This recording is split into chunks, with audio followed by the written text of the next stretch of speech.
Audiocuento escrito y leído por mí, Octavio. El último sueño. Sabía que estarías aquí. Supongo que esperas que te cuente todo. Aparte de lo que ya puedes inferir y sabiendo que ya lo sabes todo.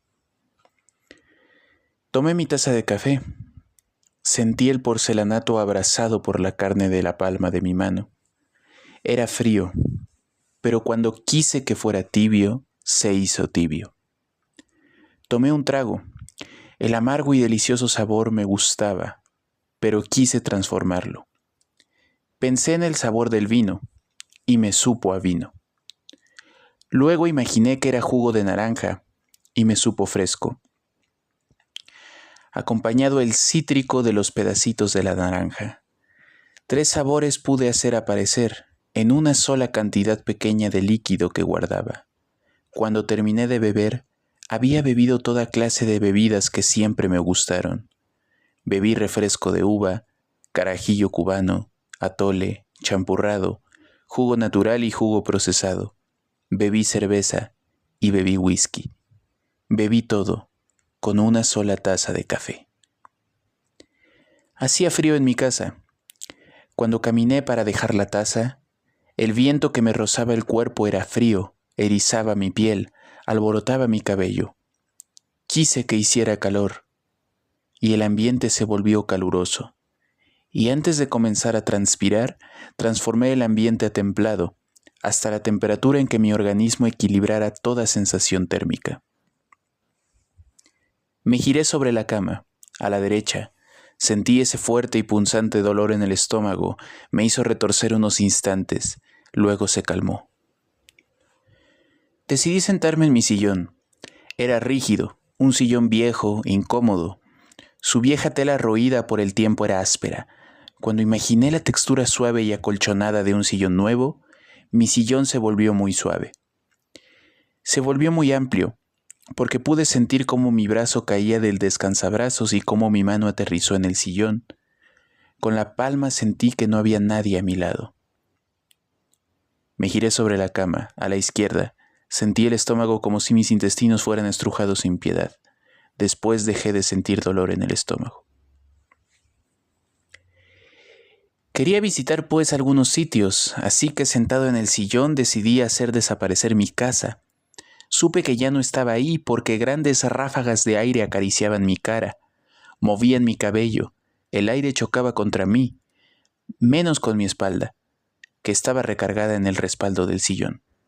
Relajé los brazos, relajé las piernas, toda la atención la asigné a mi ritmo y manera de respirar, como si cada instante de sensación del aire entrando y saliendo provocara eco, que se extendía desde mi posición hasta el fin del universo, mezclándose con el aire de mis alrededores.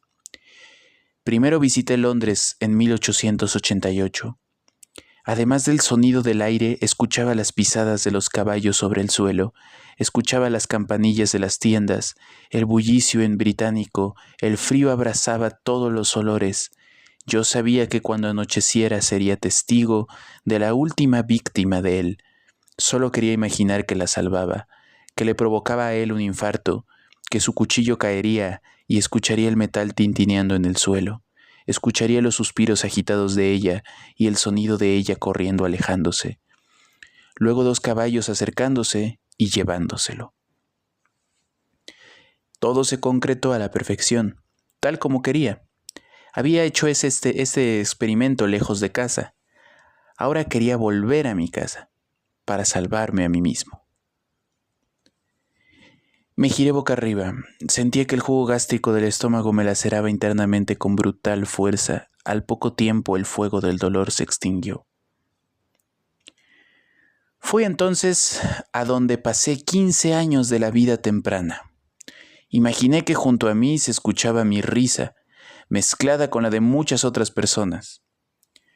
Sabiendo que tenía tantos amigos que no podía contarlos por sus risas.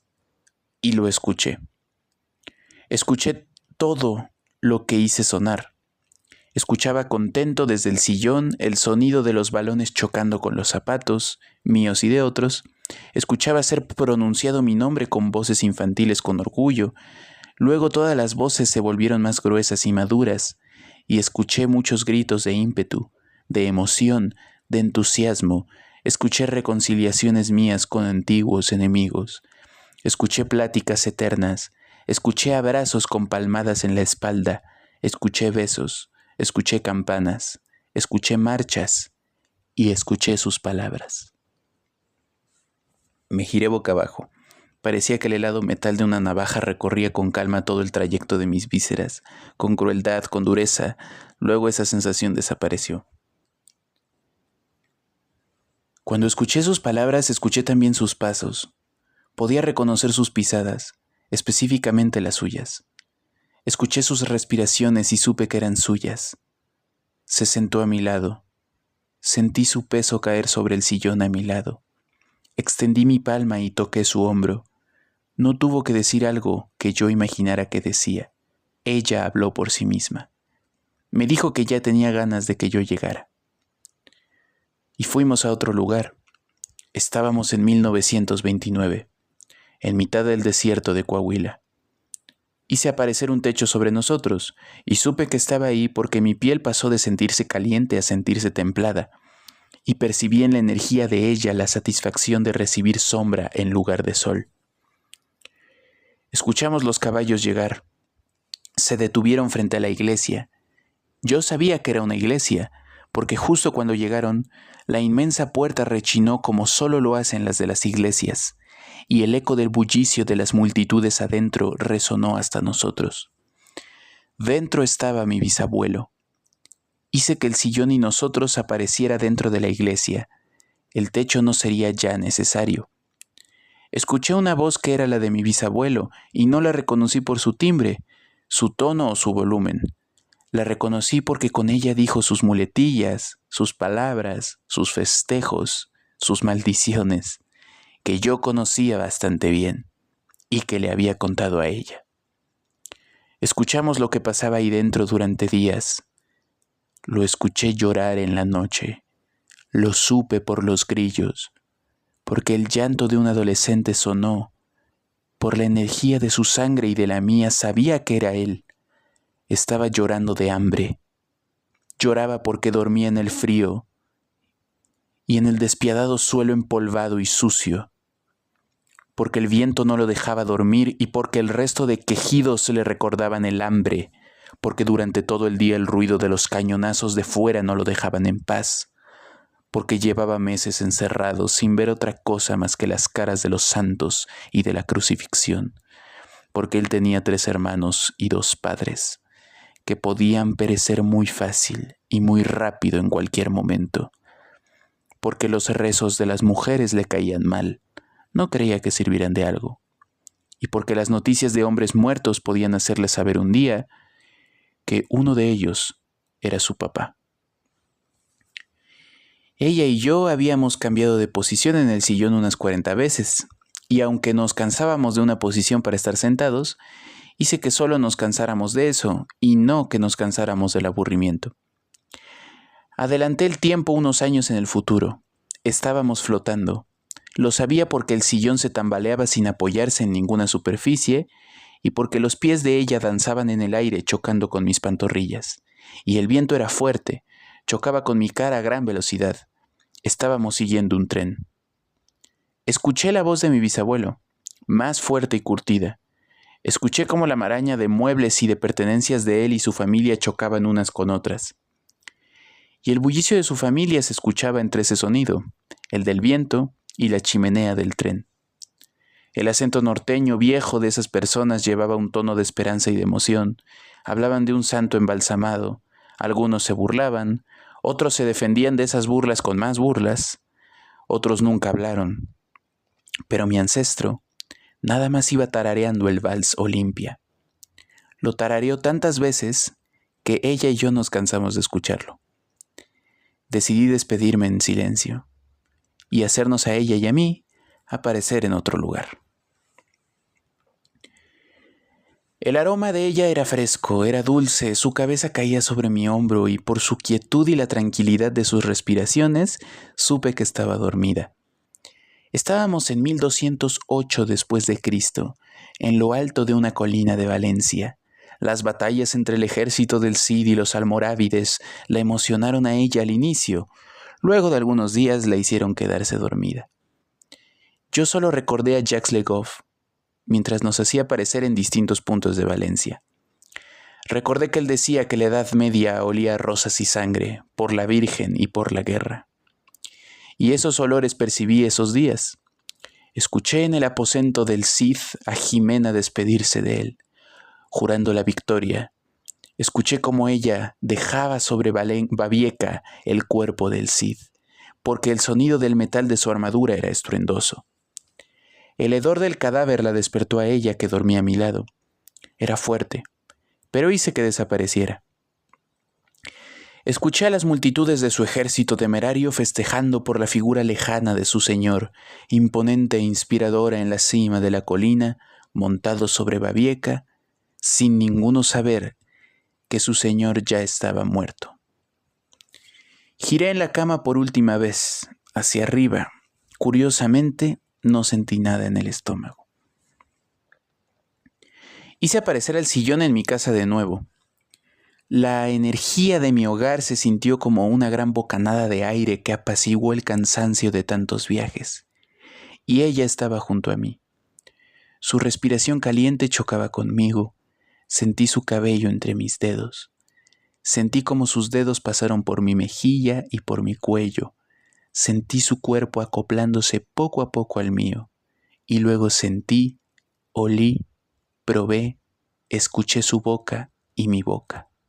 Sentí y escuché sus suspiros entrecortados como si sus acciones fueran acciones de urgencia y necesidad.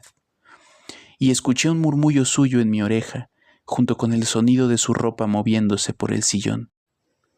Y escuché que me dijo que al fin habíamos vuelto a sentarnos juntos en el sillón. Me dijo que me quería mucho, y yo se lo dije de vuelta. Fue la primera vez que en el ambiente se escuchó mi voz.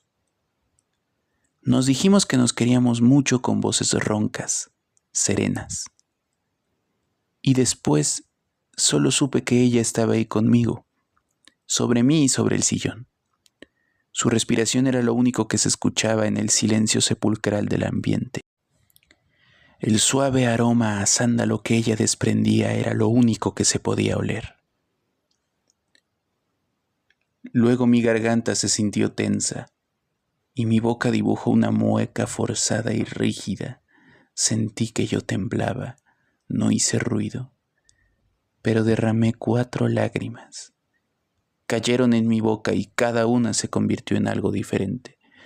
La primera se convirtió en una gota de agua de Jamaica, que tal vez yo había bebido después de un partido en la escuela, atiborrado de amigos y de energía en algún tiempo lejano. La segunda se convirtió en un pedacito de harina, parte de una tortilla de harina, una que estaba en el cesto de la mamá de mi bisabuelo. Ese cesto solo tenía tortillas de harina, y eso era lo que mi ancestro comió toda su adolescencia. La tercera lágrima me supo a café, un café que compartí con ella, la que estaba junto a mí, el día que le pregunté si quería ser mi novia.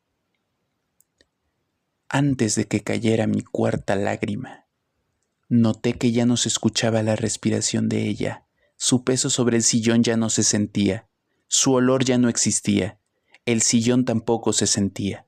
Lo que sentí fue una cama bajo de mí.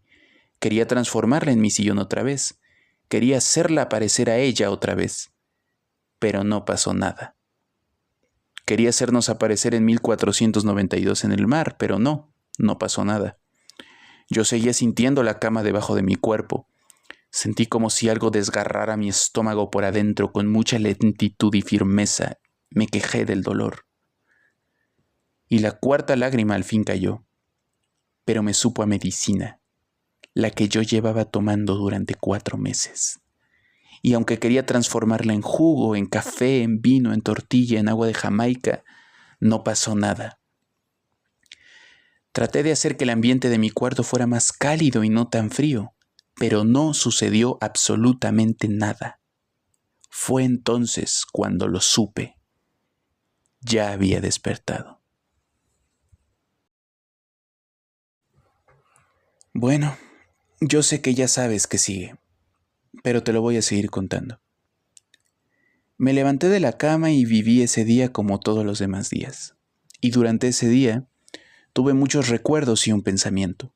El pensamiento era que estaba seguro de que ese iba a ser mi último día de vida, porque era ya un anciano de 90 años, con cáncer de estómago, pensionado y absolutamente solo, en una casa tan vieja que el aire se colaba por distintos agujeros, una casa que yo, un anciano aferrado a sus recuerdos, no quiso vender en pleno año 2096. Tampoco quise aceptar el trasplante de órganos artificiales. No quise aprender chino, no quise salir de la biblioteca donde trabajé a pesar de que el gobierno quería sacarme para demolerla. Un gobierno que ya ni siquiera hablaba mi idioma. No salí a pesar de que al final no ganaba ni una octava parte de lo que ganaba cuando entré. Es más, la pensión no me llegaba en pesos ni en dólares, me llegaba en yuanes. No salí a pesar de que me aburrí, porque los últimos 48 años que trabajé, nadie vino a pedirme un solo libro. Y yo no podía leer ningún libro, porque nací siendo ciego. Jamás he conocido la experiencia sustancial de la observación de nada. Ella me leía mis libros. Muchos me los transcribió en braille, pero eso fue hace 48 años. Cuando teníamos 22 años, fue la última vez que la vi, porque ella murió un 31 de agosto. Y tú ya sabes por qué murió, pero igual te lo voy a explicar. Murió porque nació en una época que la mató.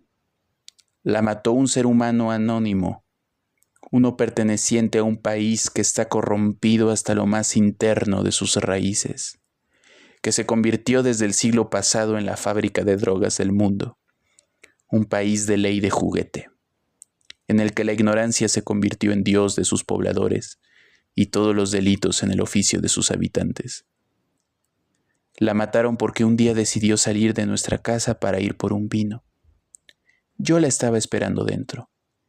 Y durante 48 años todos los días me remordí el alma a diario por no haber salido yo en su lugar.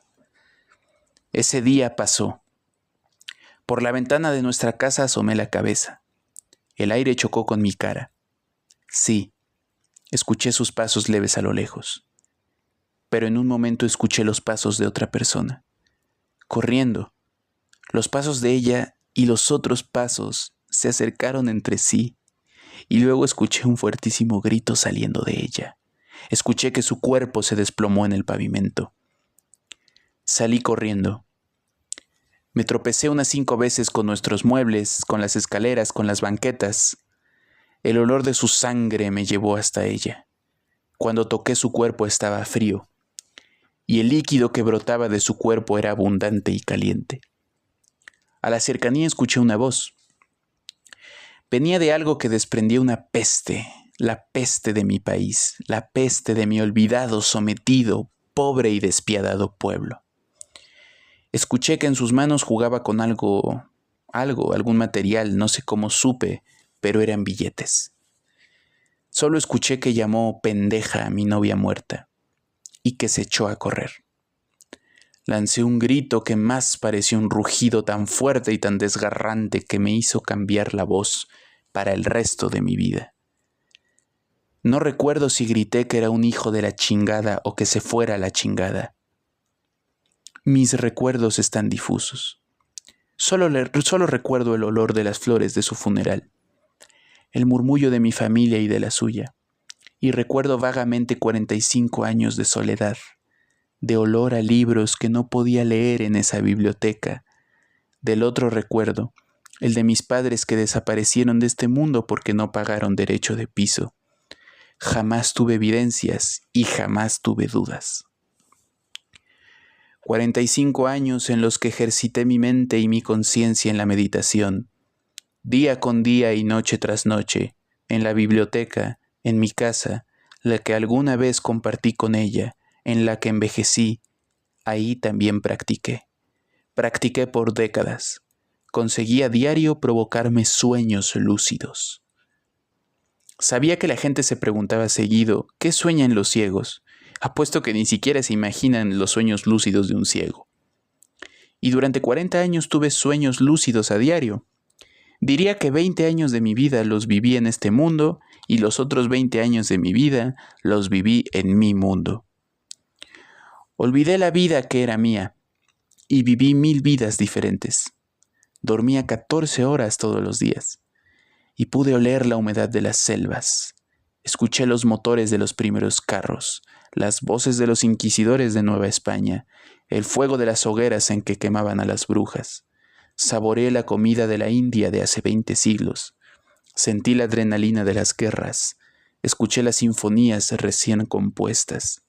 Olí el aroma perdido en el Medio Oriente de la antigua Sumeria de la forma más fresca posible.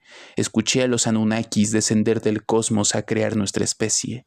Sentí el vacío del espacio y climas de diferentes planetas que nadie puede llegarse a imaginar. Incluso una vez hice sonar con la mente el sonido del Big Bang. Y como un ciego que siempre fue ciego, nunca supe qué era observar. Piensa un momento, en que si crees que yo vi toda mi vida el color negro, estás en un error. Yo vi toda mi vida lo mismo que tú ves con el codo, nada. Y nunca supe que no estaba viendo nada, porque no sé lo que eso significa. No sé qué significa ver. Viví con 4 sentidos. Cuando la recuerdo a ella, recuerdo su aroma, su sabor, su tacto. No recuerdo ni el color de sus ojos, ni de su piel, ni de su cabello, ni tampoco el aspecto de su cuerpo, porque ni siquiera puedo llegar a imaginarme qué es un color, ni qué es un aspecto. Y siéndote sincero, jamás necesité ver para vivir, ni para soñar, porque nunca vi mis sueños. Sentí, y los últimos meses de mi vida, sentí que mi estómago se pudría poco a poco por el cáncer, pero cuando soñaba, no me dolía el estómago. Ahora, por ejemplo, sé que estoy delante de ti explicándote esto, y tampoco te estoy viendo. Para mí eres ese aroma a lluvia que desprendes, este lugar etéreo y confuso en el que estamos.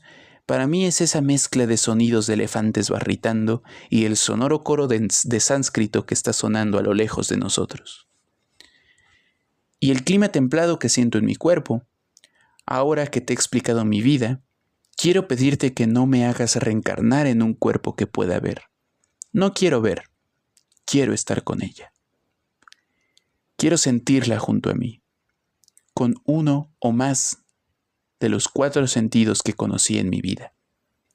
Sé que no voy a recordarla, ni ella a mí, en nuestras siguientes vidas. Pero si puedo confiar en ti, mi última sensación en toda mi existencia y en mi conciencia de esta vida es la de saber que en mi próximo camino estaré con ella. Nuestras conciencias asentadas en dos cuerpos sensibles. Pero no solo me voy de esta vida, de la que me despedí enfermo. También me voy de la vida que construí en sueños. A fin de cuentas, si la viví con mis 4 sentidos, quiero preguntarte, ¿la viví? Si me dices que no pude vivir algo que nunca fue real, quisiera preguntarte, ¿qué es lo real? ¿Lo que podemos apreciar con 5 sentidos? Yo jamás tuve uno de ellos. Y viví en el mundo que tú puedes llamar real, porque lo viví con mis 4 sentidos. De la misma forma en que viví mi otra vida. Pero al fin he despertado de ambos sueños.